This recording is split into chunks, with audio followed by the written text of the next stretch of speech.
So what the heck is full-time RVing anyway? Who qualifies to call themselves a full-time RVer? Well, we're gonna talk about this, the uncensored truth about full-time life on the road on our 25th show. I'm also gonna spill the dirt on some of these RV YouTubers. This stuff has been on my mind and in my gut for a while, and I gotta get it off my chest.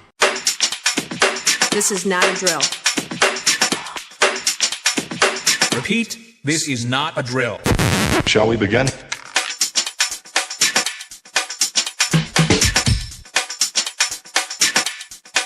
Let's begin. Shall we begin? So this week's audio on this Nomadic Idea is fear of traveling solo. This is for people that have a fear if they're just getting out there and they're planning to go solo. If you are by yourself, our audio podcast is a completely different topic than this week's video for our show. So you can catch that Monday morning on thisnomadicidea.com. That's our 25th episode of real fears of solo travel, and that's a real issue. So we give 7 tips on how to overcome that fear. So we asked the question, what the heck is full-time RVing? Because it certainly has changed a little bit. Is traveling on the open road, going from place to place, is that full-time RVing? Or is living full-time in your RV on property that you own, is that full-time RVing? We're also going to talk about our experiences meeting some of the bigger RV YouTube channels. And this kind of coordinates with our topic today. Are people still really full-time RVing, or are they just branding themselves that way? We're going to talk about it.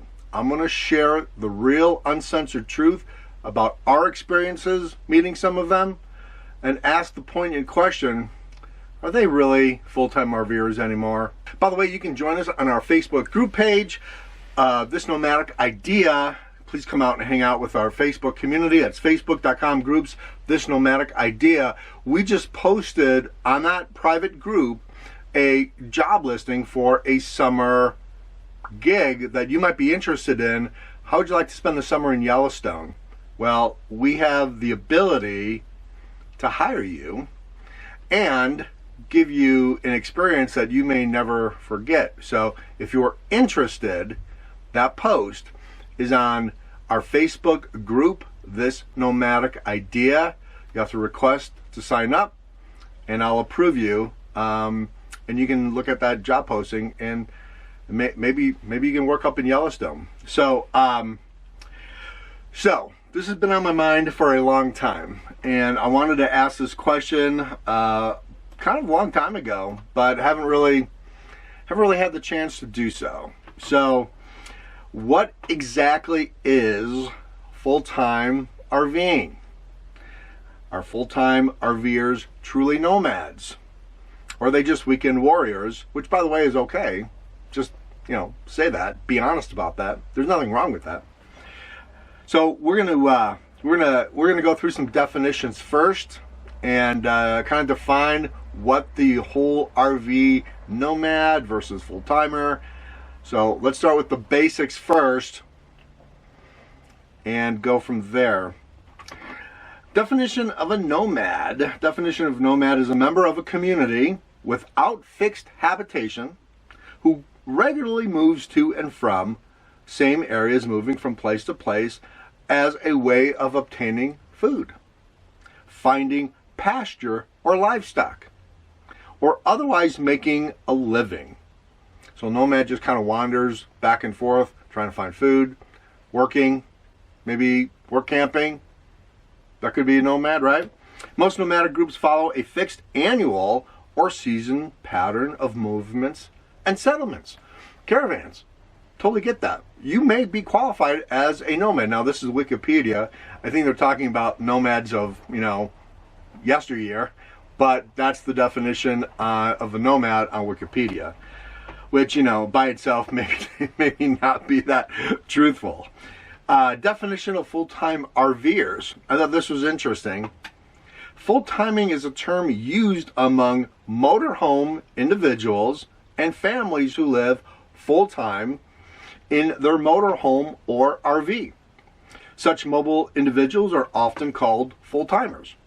Full-timing is a worldwide activity, and there are many bloggers who record their day-to-day life on the road, probably called YouTubers now. Many are retired and just looking to do something different and see the world, but it's becoming increasingly common for young families to live. Absolutely. I guess this was pre-pandemic. Young families to live, work, and homeschool their children from their vehicle. Absolutely. Schoolies would absolutely come to mind with that. Individual full-timers live different lifestyles. Some may choose to move their RV from one high dollar camping resort to another. We don't qualify for the high-end camping resort from one to another. We do not do high-end. Some might volunteer or work camp in order to trade labor for a campsite. Absolutely. Others might live off the grid and boondock or dry camp full-time. So that's really, so the nomad and full-time RVer aren't that far apart from each other, right? The point is that they're moving around all the time, either work camping, staying for a minute, moving to a different place, maybe work camping. Some full-timers spend a whole year at work camping, and they go from campground to campground. That's fine. That's a nomad, right? Wouldn't you agree? That would be a nomad, going from one place to another. Caravans, going seasonal, up north in the summertime, down south in the wintertime. Absolutely. So it was interesting when I looked up what the insurance companies say about this full-time RVing gig. So Progressive Insurance says this. It defines full-time provides protection for those who use their RV as their permanent residence. You'd have to define permanent residence. Is it a mailbox? Is that a permanent residence? Or is it just living in your rig? Typically defined as residing in a motorhome or travel trailer more than 6 months out of the year. So if you have that, now this is Progressive. If you have that option on your insurance, make sure you have that, because if you haven't told your insurance company that you are residing or you are living in your camper trailer or RV full time, you may not have the coverage you think you do. So make sure you do that. So the insurance company defines it as living in your RV. Now that's the insurance company that defines that for you based on your living quarters. It's just like homeowners insurance, just like renters insurance, right? And I would suggest that renters insurance isn't mobile. Homeowners insurance isn't mobile. So you're living in a permanent residence for a time being, right? And I would probably say that you're going to have a mailbox associated with that, but I don't know. You may, if you know that answer to that question, go ahead and comment below. So insurance defines you as a full-timer if you live full-time in your rig at a permanent residence for longer than 6 months. But that's not really what we're watching on YouTube videos, is it? I don't think so. RVers who are buying land and parking their RV on that land, do they still belong in the full-time RVer community or in that category? What do you think? Aren't they just living in an RV as a home on property? Like a mobile home? Like a mobile RV park? I mean, the mobile home sits on a slab, but it's a mobile home. Are you a full-time RVer? If you live in a mobile home on a slab, I don't think you'd qualify for that. Aren't they just going on vacation when they decide to move and go maybe to Florida for 3 months or go out west for a few months, and they're coming back to their home base and parking their RV and living in their RV full time? Is that full-time RV travel or is it vacation travel? So look, we have some opinions on this, but I would like to hear your opinions, and I would like for you to post comments on what you believe a full-time RVer is, or a full-time nomad, what that is. So we mentioned this quite a few shows ago. We mentioned that the RV lifestyle is changing. We mentioned full-time RV life is changing. We were the first ones to talk about this, There's been a couple other YouTubers that have picked that up, but we talked about the high cost of inflation. Is that pushing nomads and full-time RVers off the road? Well, I would suggest it is. I would suggest that most of these full-time RVers have bought land.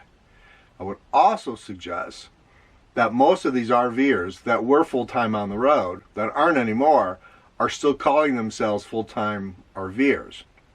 So, our take on this whole thing is living in an RV on land you own is not full-time RVing. YouTube channels that promote this are lying about who they are. Most of them have a huge following, but how honest is the channel really? If you promote yourself in the full-time category but aren't traveling any place for any kind of length of time, you're not a full-time RVer. What does that say about your channel, about character and integrity? I would suggest that people that watch some of these full-time RV channels stop drinking the Kool-Aid. We're going to talk a little bit about this more. I'm getting heated as I talk about it, by the way. On our last week's show, we mentioned the disconnect that we have between who we are and what we see on YouTube with other channels. And I mentioned this last week on our live show. I got 2 comments about that. And the comments were so powerful and so on to the point that I want to read those to you. Because I have strong feelings about this, and I want to share those 2 comments because not only were the comments thoughtful, they were well written, well thought out, and they were strictly on the point. Now, I'm going to paraphrase these. I'm not going to tell you the name. I'm just going to, if you want to read the comments, you go ahead and go through the comments. But I'm not going to mention anybody's name. I'm not going to, as far as our subscribers go and our comments, but they're extremely well said. This is from one of our subscribers about our statement about feeling a disconnect with what other RV YouTubers are doing, our content, and what we feel is the truth and what we feel is the true lifestyle that isn't really portrayed on some of these other channels, and the struggle that we have with creating content sometimes. And when I said that, I do struggle with that. That sounds truth. But here are the comments, and 2 of the best comments we've probably ever gotten. Comment 1: what makes your channel compelling above many others has been your willingness to talk about subjects other travel YouTubers avoid or omit about the lifestyle. It's actually made me think twice about embarking on a similar plan for my retirement. Now, when I read that, my first thought was, no. Go for it. But don't let YouTube be your answer on whether you're going to go live your life. You go live the life you want to. Don't let YouTube tell you what to do or how to do it. Just because you're gonna have your own adventure. And we say this all the time. There is some room for people that watch somebody else's adventure. Whether they can or they can't physically go out there and do it. That's great. That's all the power to you. We support that.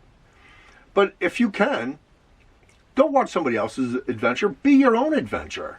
Be your own adventure. Don't worry about someone else's adventure because your adventure isn't going to be the same anyway. So anyway, I would tell you to go for it. Don't think twice about that. They go on. YouTube is saturated with RV content. Yep. Very little of it is differentiated from each other, and the few niche channels don't get a lot of attention for some reason. Well, absolutely, because it's like high school. All the kids want to hang out with the popular kids, But, 20 years after high school, the popular kids have all gotten fat, ugly, and bald. It appears that the RV lifestyle is peaking. That said, I get excited when I see you have posted something new up, as your approach and the way you discuss it is very appealing to me. Beautiful comment. Thank you very, very much. Definitely appreciate that very, very much. And the comment that stood out to me is the RV, YouTube is saturated with RV content. Yeah, like how many videos can you watch about dumping a black tank? How many videos can you watch about your drama on, your adventure? I'm gonna talk a little bit about that in a second. But here's another comment that I thought was worth sharing. I followed y'all for a few years, but before you even got the RV, I'm not surprised. It's probably our backpacking channel that morphed into an RV channel. I'm not surprised at the disconnect, and always figured as much. The great thing is you are not locked into it like those huge personalities are. Some folks built their life around RV instead of themselves. Absolutely. And the minute the RV leaves the picture, the mass exodus of supporters will follow, along with their brand and income. And they know it, which is why they are buying land. And they're getting out of the RV gig. But they're not going to give it up. And they certainly haven't told you that that's what they're doing. I can't stand some of them. And he mentions a name that I've omitted. We'll talk about that for a minute. If you want to see the name that they mentioned, you go ahead and read the comment. I'm not going to say the name. And a few others that clearly started with a lot of money in the bank and pretended to rough it on the road. Such a crock.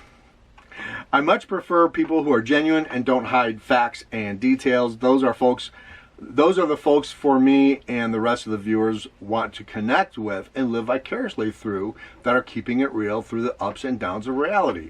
You keep pushing ahead and do your own thing. Well, absolutely. And that's why I do this show on Sunday night. And that's why I want to have a voice. And that's why we tell the uncensored truth about this lifestyle. Absolutely. It's not easy. It's rewarding. It's beautiful. But it's not easy. And creating content on the road isn't easy. But telling the truth and being honest, that is easy. The thing is that sometimes in life, it's easier to live the lie than look in the mirror and say, you know what, I've got to change this, I've got to do this, I've got to make adjustments. And when you have 125,000 subscribers, or 200,000 subscribers, it would be easy for someone to keep living the lie and keep telling you what they're doing when they're not really doing that anymore. Some of these YouTubers, one of them in particular, you have to pay them money to have access to them. Okay? Get that. You have to pay them money to have access to them. Now, who does that sound like to you? To me, that sounds like a politician. Oh, if you want to get your picture taken with me, you got to pay me $1,000 at this fundraiser. $1,000 goes into my campaign war chest. So think about that. You have to pay them to have access to them. Okay. Ooh boy. So here's some of the other RV YouTubers we've met. I'm not going to comment on any of them. I'm not going to comment on any of them. My definition of meeting is not a handshake at an RV show. It's an actual meeting and discussion, including dinner, or they have been in our Airstream. That's my definition of who we've met on the road. And when I name these YouTubers, which are all good people, by the way, none of them are bad people, I'm going to define the one that comes back to the definition of a full-time RVer and a full-time nomad. And there's only one. So I'm going to mention that person at the end of this video. So here are the YouTubers that we've met, that we've actually talked with. Driving and Vibing, RV Odd Couple, Less Junk More Journey, Endless RVing, Traveling Robert, Bob Wells of Cheap RV Living. So those are 6 people that have a pretty significant subscriber base and are probably more of the popular kids in high school as far as the RV category goes. Okay? One of those people, one of those channels, apologized for blowing us off on a collab, but had the courage to knock on our door and say, I'm sorry. That was wrong for us to do that. I apologize for that. And that's all I have to say. They know who they are. One of them just blew us off. Just blew us off after we had dinner with them and after they promised to spend the day with us. So Ariane and I blocked off our day, and then they blew us off. They just left. They just left. Just completely blew us off. They're the same couple who just spammed my phone last week on a text message through their brand. Okay? They had my personal phone number, and they spammed me with a Kid Rock video. I couldn't make this up. Spam me. I just get this spam.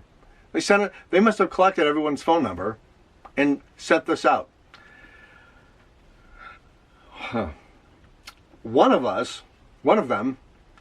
them treated us like the plague after using their app, after inviting us to their RV site, and literally made us feel so uncomfortable, we regretted ever reaching out to them. The only way I could compare that meeting to analogy to this is that we're only a few miles apart from each other. They have an app. We contacted them through their app and said, hey, we're 2 miles away. Love to meet you guys. We renovated an Airstream. Would you like to kind of take a tour of a vintage Airstream? They said yes. The meeting then was like being invited to a Sunday dinner, and the people that invite you make you feel like they really want you to be there. And they said, yeah, come on. We have a ton of room, and we have a ton of food. Come on. All of our friends are going to be there. And so you show up. And when you show up, there are no chairs for you to sit down. Half the food is gone, and all their friends are their best friends and family.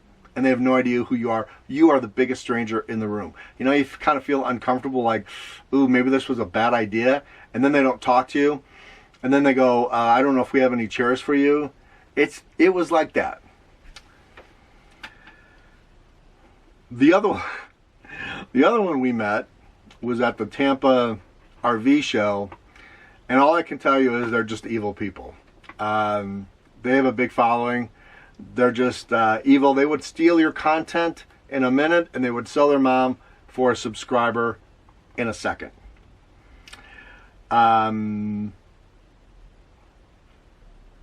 Driving and Vibing, RV Odd Couple, Less Junk More Journey, Endless RVing, Traveling Robert, Bob Wells of Cheap RV Living. One of them is very nice and very humble and never thinks that they are better than anyone else. A pleasant person to talk to. He will take the time to talk to you, and usually can be found in courtside when they go with a bunch of regular small YouTube channels. That probably wouldn't be the case for some of the other ones I mentioned. And one of them introduces himself every time he sees you as a new friend. He goes, I just met a new friend. And is a very good guy. Is a very good man. So let's talk about who is the real RVer and who's the real nomad out of all the ones I just mentioned. Only one of those 6 doesn't have land. Only one lives full-time 365 days a year in his rig. Only one. He doesn't have land. He doesn't have a home base. He caravans from north to south every year. Does the same gig. And only one of them has ever been in an Academy Award winning movie as a YouTuber, as himself. And that's Bob Wells of Cheap RV Living, who we met in one of the most nicest men, humbling men that we've met on the road. So that's it. The definition of a nomad, the definition of a full-time RVer, well, only one out of that list really qualifies. One of them is a really super nice guy. The other ones are nice people. But I don't subscribe to their channel. I subscribe to 2 out of the 6. And I watch them. 2 out of the 6. The other ones I don't subscribe, and I don't watch any of their videos anymore. I think it's important to make sure you know who you are. And if you're going to have a brand, and everybody has a brand nowadays, we have a brand. I'm not really sure it works, but we have a brand. Everyone wants a brand. Everyone wants to be the popular kids. Ariane and I don't want to be popular. We never set out to be popular. We never set up to, like Carolyn's RV, when I was at the RTR a couple years ago, had a rope line with security in case any of these nomads got out of hand. Of course, the security people were van lifers and other nomads. And we don't want to be that way. We never wanted to be that. We never set out to be that way. But we sure are our full-time RVers. We sure are. And we are definitely nomads. One of us is in Montana, living in 17 feet of snow. And the other one is getting his tow vehicle fixed in Arizona. And we are separate. But we are truly living a mobile life, for sure. And, if you're going to follow a full-time RVer, then follow them. But don't follow people that are saying they're full-time RVers that, are living on land that's been appraised for $2 million that they own, or living at their mom's property, or, living in their Class A in their driveway in New Jersey and telling you they're full-time RVers. The only thing they're full-timing is a lot of BS. So anyway, thank you guys so much for listening. Really appreciate it. I apologize for not getting the podcast out in the last couple of weeks. Been dealing with a lot, trying to get the van fixed. My dad had surgery, so been spending a lot of time at his house. He doesn't live that far away from where I'm camping, and just got a lot going on. So we don't feel like we have to be up our subscribers' butt with content all the time. Although YouTube would appreciate that, I'm sure, but we don't really feel that way at all. I do want to mention that we do partner to our show, and that is Escape Camper Vans.